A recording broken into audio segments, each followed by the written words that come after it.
Bonjour à tous, bienvenue dans Jeudi Miracle, consacré à la prière de guérison. D'avance, j'aimerais donc vous rappeler que pour aujourd'hui, bonjour Séverine Nkala, pour aujourd'hui, nous aurons notre service de la Sainte Seine comme il était prévu. Donc, je vous avais dit de mettre de côté un petit verre dans lequel peut se trouver une boisson. Moi, j'ai mon petit verre pour la Sainte Seine de tout à l'heure et là-dedans, j'ai mis un peu de jus de raisin. Bonjour Edwige, j'espère que tu vas bien et que Dieu te comble et te bénisse vraiment. Je sais que tu es revenu en forme après avoir pris un bon bol d'air au Canada. Et bonjour, la sœur Marie-Josée. Que Dieu te bénisse, une puissante commerçante et ton commerce va vraiment s'accroître de jour en jour. Et j'espère que tu as réservé une petite boisson comme moi. Moi, c'est du jus de raisin.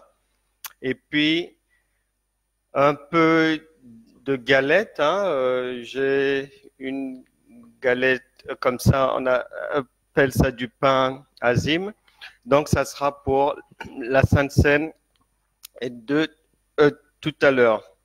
Je voudrais quand même bien placer les choses dans leur contexte et puis bien les expliquer que il faut savoir qu'en matière de croyance, en matière de guérison, en matière de communion avec le Seigneur et puis d'expérimentation de la puissance de Dieu, en matière de miracles, en matière d'intervention divine.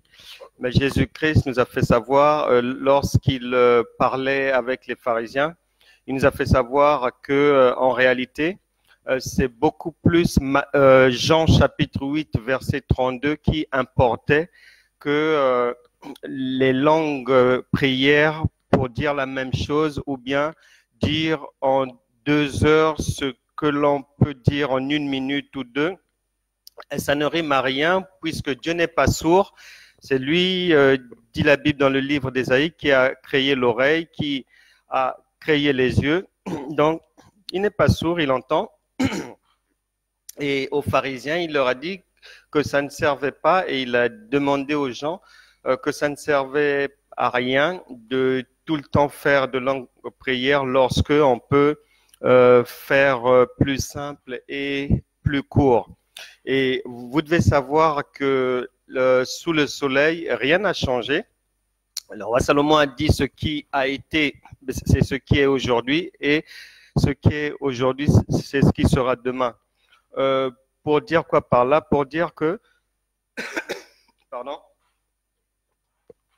pour dire simplement que l'ennemi, le diable n'est qu'un copieur et il ne fait quotidiennement que copier ce que Dieu a établi.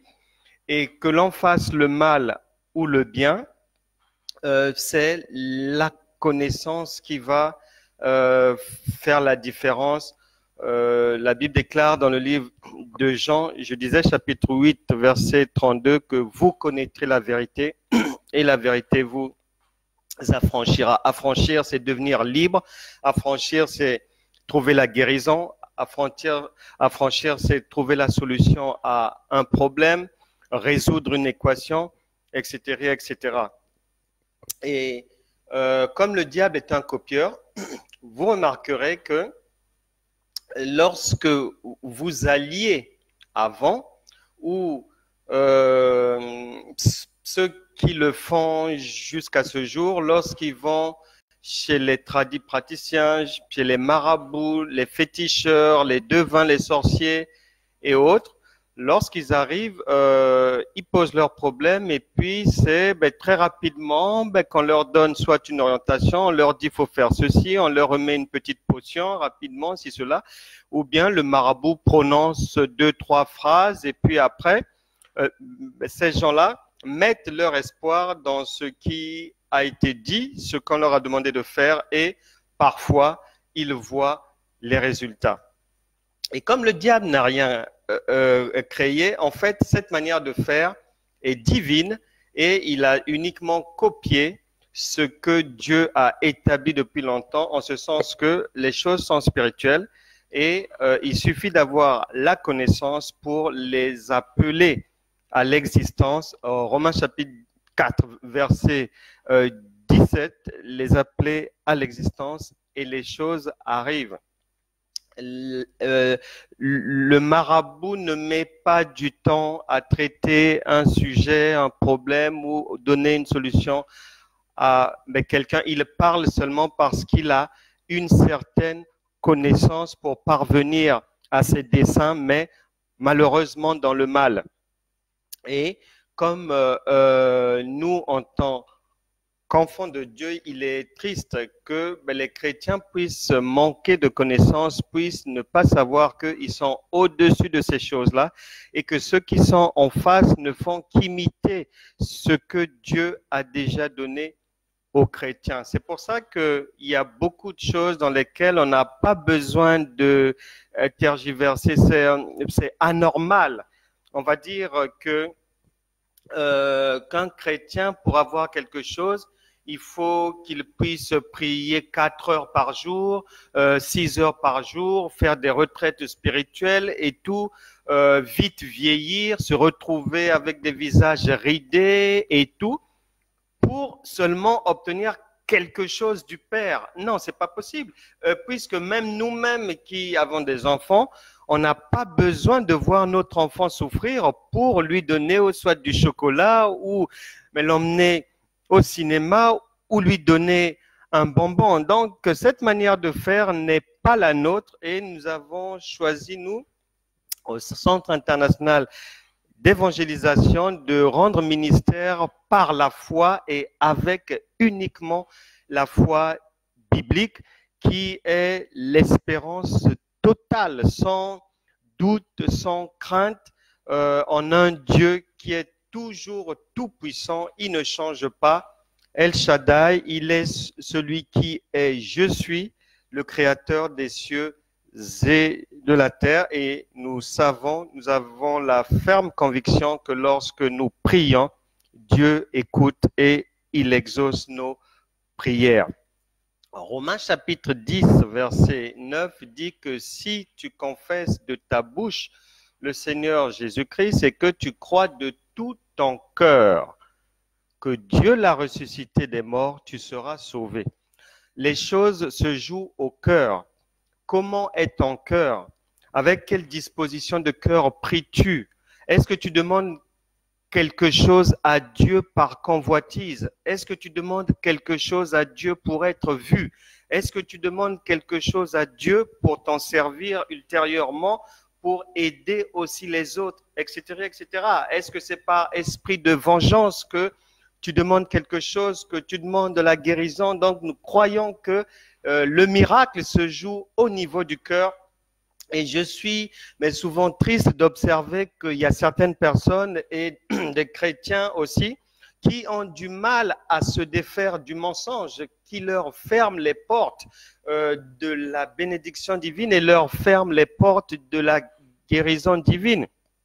Et c'est le cœur qui est l'élément central, l'élément capital. C'est à partir du cœur que le miracle sera mis en mouvement par le Saint-Esprit. Donc, il faut croire avec de très bonnes dispositions de cœur et à partir de là, s'affermir dans l'étude, la méditation de la parole de Dieu, la sanctification et une marche agréable à Dieu. Hébreux chapitre 11, verset 6. Or, sans la foi, nul ne peut être agréable à Dieu. Donc, je vous encourage à marcher dans la foi, dans ce chemin-là, le chemin de la vérité, de la sanctification, de la méditation et de la parole de Dieu et de la croissance en stature, en maturité spirituelle, et vous verrez vraiment la gloire de Dieu. Voilà pour fixer les choses en matière de prière. Je ne vous ai pas dit de ne pas prier. Je ne dis pas qu'il ne faut pas prier longtemps. Moi qui vous parle pendant plusieurs années, je me souviens, je priais au minimum 4 heures par jour, des fois de jour, des fois de nuit. Les jeunes, je vous en passe jusqu'à aujourd'hui, vraiment beaucoup de sacrifices pour aller emmagasiner une certaine connaissance de Dieu et ce que l'on est capable de faire avec la puissance divine. Donc, mais continuez à prier. Si vous avez l'habitude de prier longtemps, ben continuez à le faire si le Saint-Esprit vous dit de le faire, mais sachez aussi que la main de Dieu agit aussi autrement et d'ailleurs plus rapidement que cette manière de faire. Notre texte de base aujourd'hui donc est dans le livre de Marc, chapitre 10, verset 52. C'est l'histoire de l'aveugle et mendiant Bartimée. Un jour, on reviendra en long et en large sur l'histoire de Bartimée, sur son témoignage. Mais pour aujourd'hui, on va se focaliser sur la parole du Christ, mais contenue au verset 52. Et Jésus lui dit, va, ta foi t'a sauvé. Va, ta foi t'a sauvé.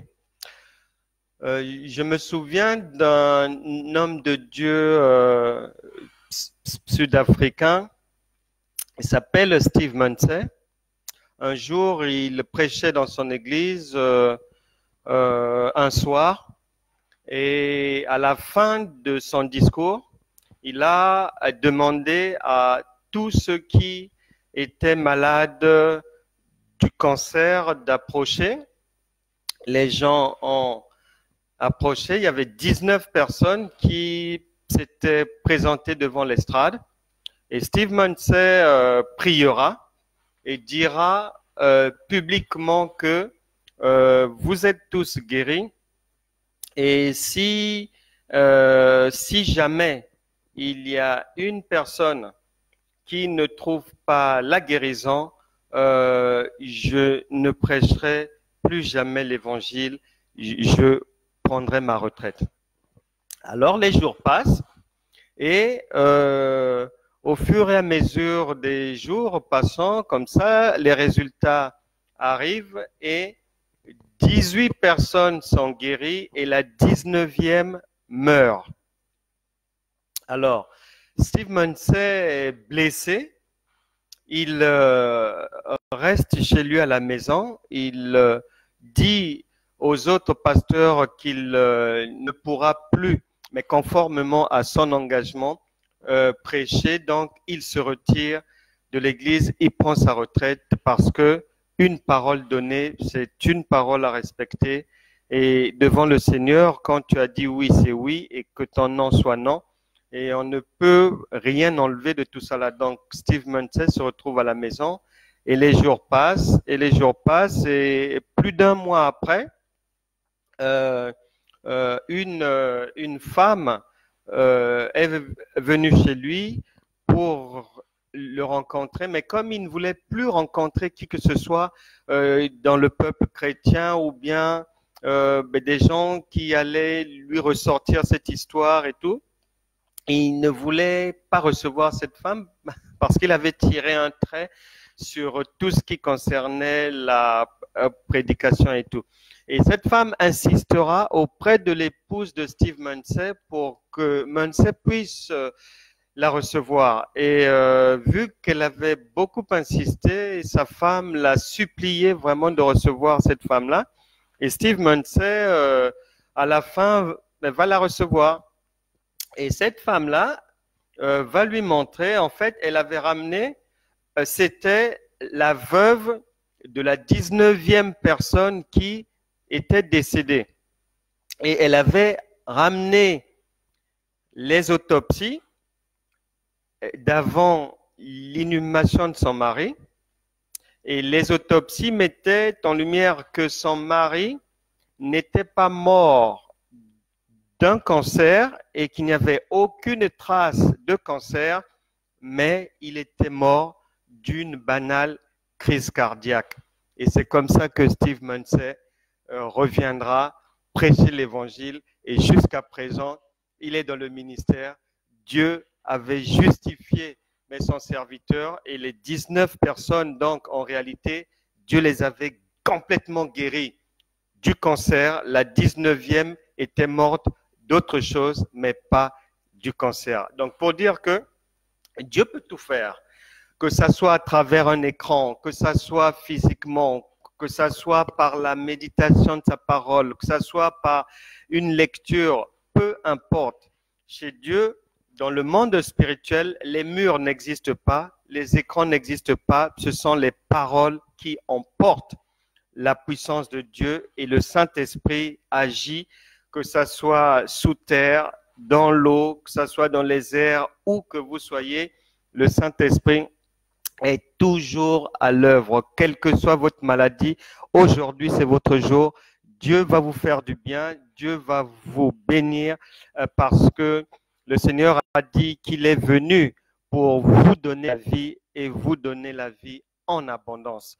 Dans le livre de Jean, c'est bien spécifié qu'il est venu donc pour que vous et moi, que nous ayons tous la vie en abondance. Et la vie en abondance englobe un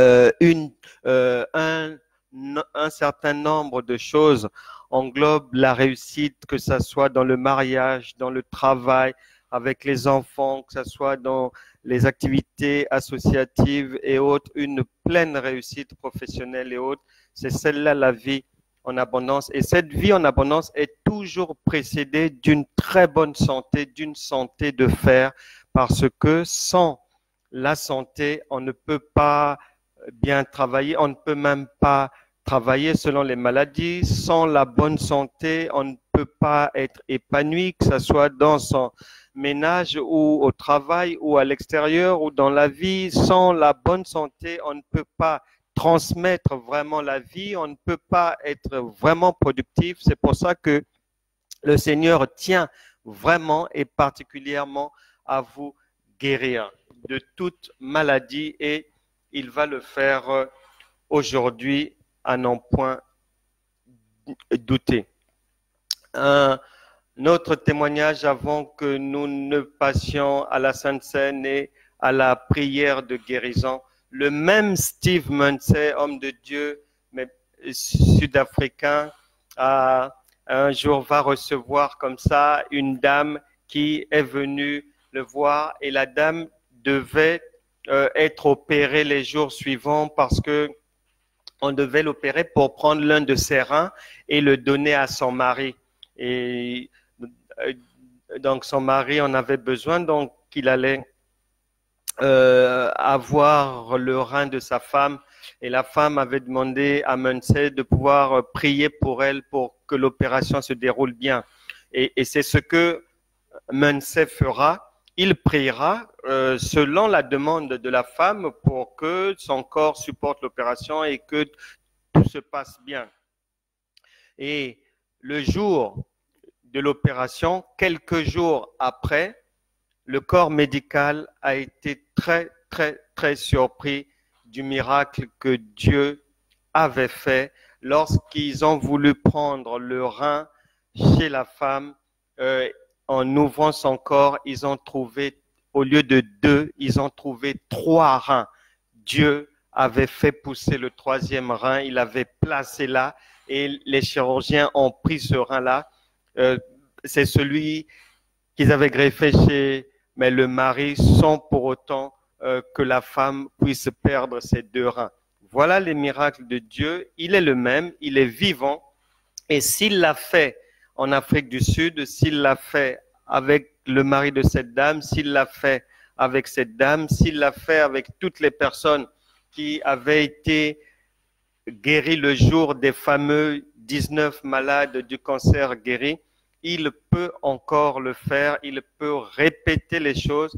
Lamentation chapitre 3, à partir du verset 22, stipule que les ressources de Dieu ne sont pas épuisées, elles se renouvellent chaque matin et aujourd'hui, la ressource est disponible pour ta guérison, que ce soit une guérison mentale, qu'elle soit morale, qu'elle soit psychique ou qu'elle soit dans le corps corporel.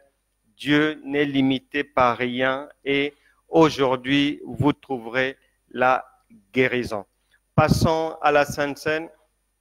Je vais lire un passage dans le premier livre des Corinthiens, 1 Corinthiens chapitre 11, verset 23, qui dit ceci, 23 à 25, on va lire, car j'ai reçu du Seigneur ce que je vous ai enseigné.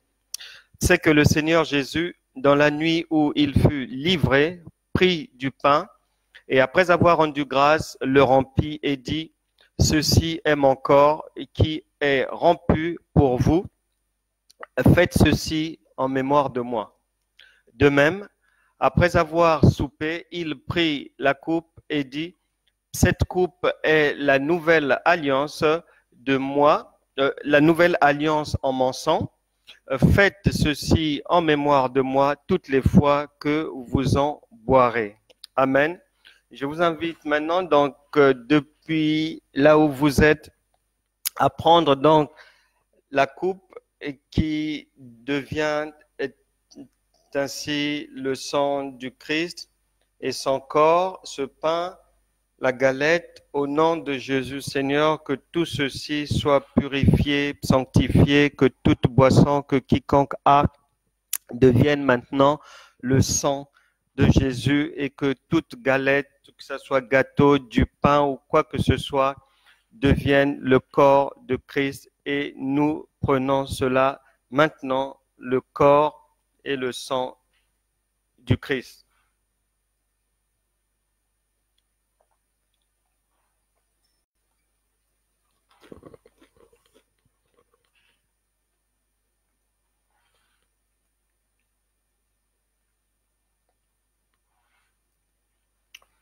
Comme cette femme, toute personne, on va commencer par prier pour ceux qui ont des problèmes de reins, ceux qui sont dialysés, ceux qui ont besoin d'un rein, ceux qui vraiment ont des difficultés. De ce côté-là, nous allons prier pour que à ceux auxquels il manque un rein, que le Seigneur plante lui-même un rein. À ceux qui, dont les reins ont maintenant du mal à fonctionner, Dieu peut changer tout cela. Dans la banque de Jésus-Christ, tous les organes sont neufs, tous les organes fonctionnent à neuf et que tous les reins de quiconque souffre des reins soient maintenant changés, soient transformés, que la puissance de Dieu entre dans leur corps, inonde leurs reins, que tout ce qui était bactéries et autres, tout ce qui affaiblissait le fonctionnement des reins puisse partir par la puissance du sang de Jésus, que la main divine elle-même puisse intervenir et donner une nouvelle vie à vos reins et que là où il manque un rein, que le Seigneur lui-même mette un nouveau rein. Vous ne serez pas opérés, vous ne serez pas dialysés au nom puissant de Jésus. Prions pour ceux qui souffrent des maladies liées à la mauvaise qualité du sang, problèmes sanguins, que le Seigneur puisse changer leur sang, que le sang de Jésus qu'ils viennent de prendre, que son corps qu'ils viennent de manger, puisse renouveler leur sang et que ça soit complètement, entièrement du sommet de leur tête à la plante de leurs pieds, désormais le sang de Jésus qui puisse circuler. Je chasse toute maladie des reins, je chasse toute maladie du sang dans les corps de qui que ce soit. Prions pour ceux qui ont des maladies liées aux os. Les os sont fragiles, les os sont fragilisés pour des raisons diverses.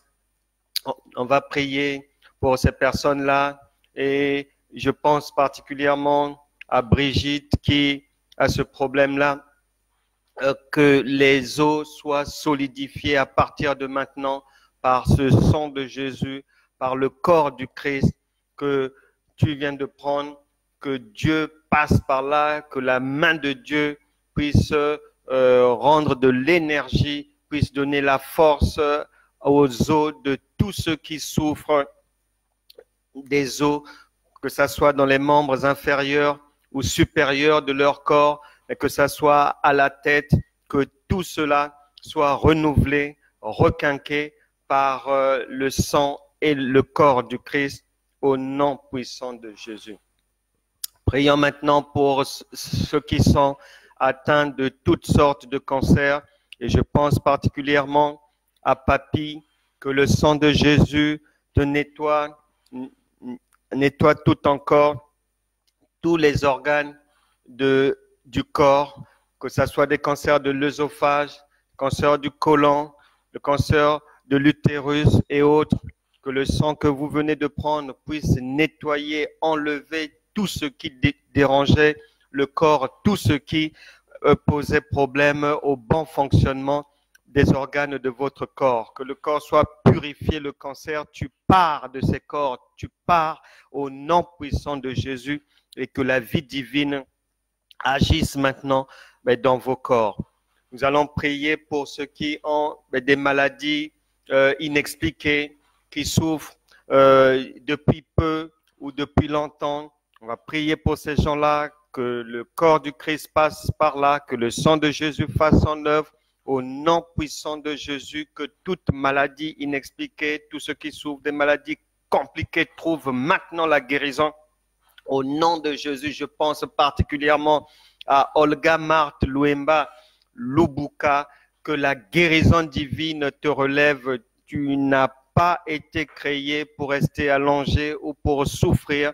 Jésus-Christ est mort à la croix pour toi, ressuscité, il a envoyé le Saint-Esprit, il a donné son corps et son sang pour ta guérison. Reçois maintenant la guérison au nom puissant de Jésus. Lève-toi et marche désormais.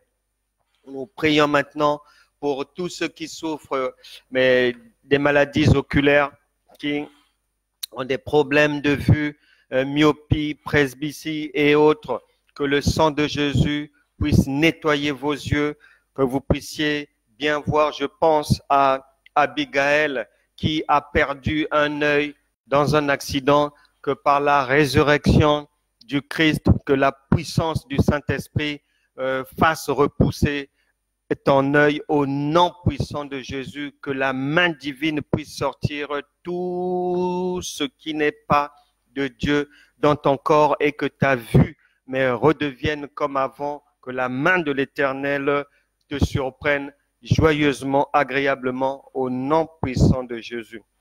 On va prier pour tous ceux qui souffrent de troubles gastriques. Je pense à Béatrice, à Marie-Laure, que le sang de Jésus puisse faire son travail, faire son œuvre et que vos intestins puissent reprendre un fonctionnement normal, que le tube digestif soit aéré et que tout puisse aller comme avant, que tout ce qui obstrue les tubes digestifs de qui que ce soit puisse partir maintenant, que l'acidité puisse s'en aller aussi au nom puissant de Jésus.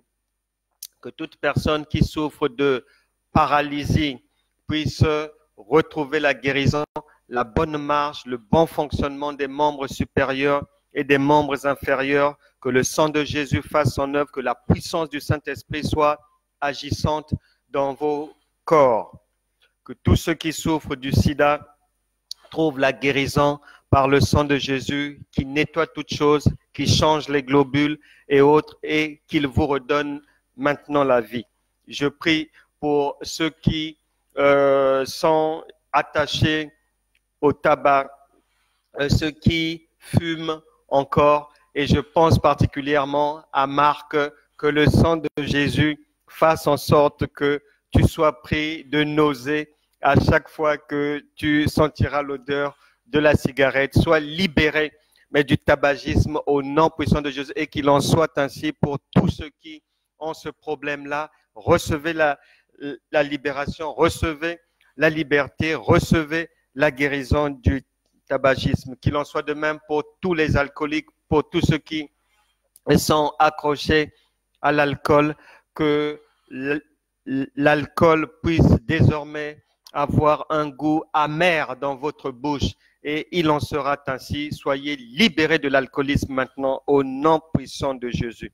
Enfin, on va prier pour tous ceux qui souffrent des problèmes cardiovasculaires, que le sang de Jésus fasse son œuvre, et je conseille à quiconque de vivre selon la foi et non pas selon la chair et selon les manières de ce monde qui environnent nos pensées de soucis, de questionnements et autres. Non, dans la vie de la foi, c'est Jésus-Christ qui a dit « Venez à moi, vous tous qui êtes chargés, fatigués, et je vous donnerai du repos ». Il nous a déjà donné le repos, il faut le croire pour le vivre, pour toucher ce repos.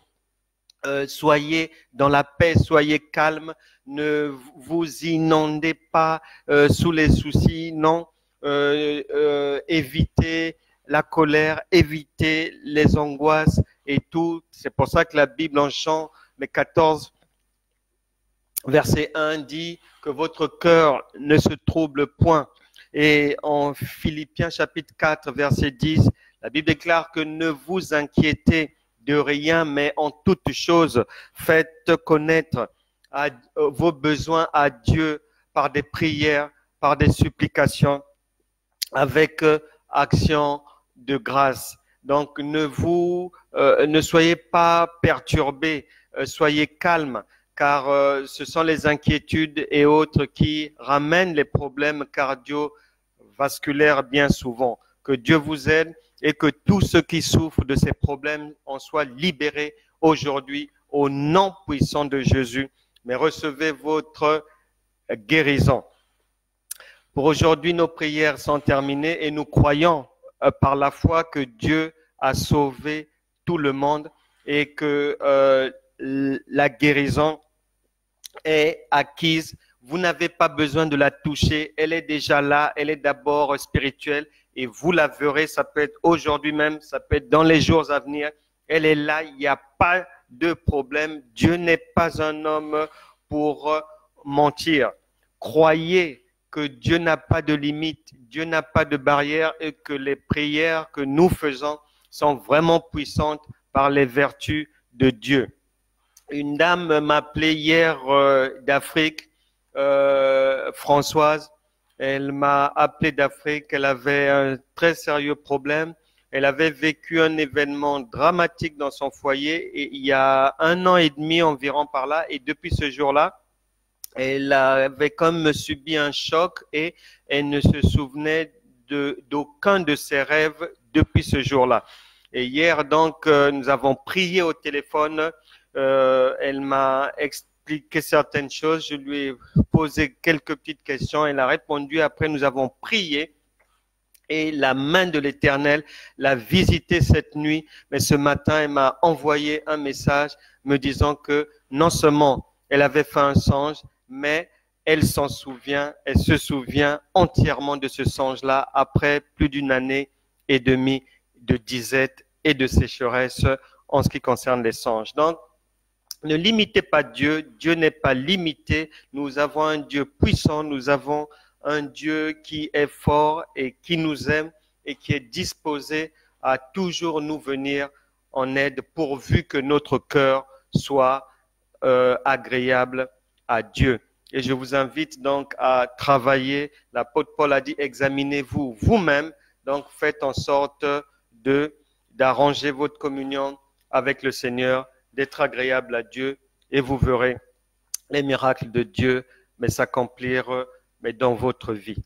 Une dernière chose avant de nous quitter, que je ne peux pas donner tous les témoignages par manque de temps. Donc, ceux qui ont d'autres témoignages, ils peuvent les écrire ou en public ou en privé, en public si c'est possible, et puis en privé si c'est pas possible. Mais je pense que les témoignages de la gloire de Dieu sont toujours publics, et que si Dieu l'a fait pour vous, c'est qu'il veut aussi que vous puissiez le dire à quelqu'un pour que cette personne puisse croire que Dieu peut aussi le faire pour elle. Je vous invite donc à rendre témoignage de ce que Dieu fait pour vous à travers ces prières, à travers ces moments d'impact dans les vies de tout un chacun.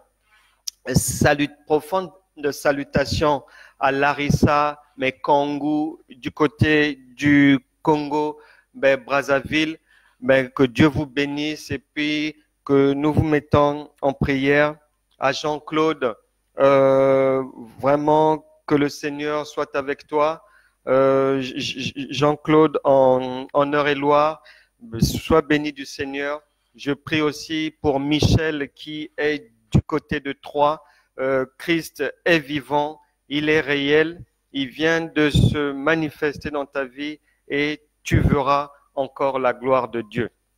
Nous nous retrouverons demain, chers amis, pour un autre service avec la Sainte Seine. Et là, demain, nous nous attaquerons aux démons. Nous prierons pour que les démons, toutes sortes de démons puissent partir. Ils n'ont rien à faire dans les corps des gens. Ils doivent partir, et nous nous appuierons sur Marc chapitre 16, verset 17, qui nous donne l'ordre de les chasser. Et ce travail-là, nous ferons ces travaux-là demain ensemble à la même heure. Il sera 13 heures à Paris et 15 heures à l'île de la Réunion.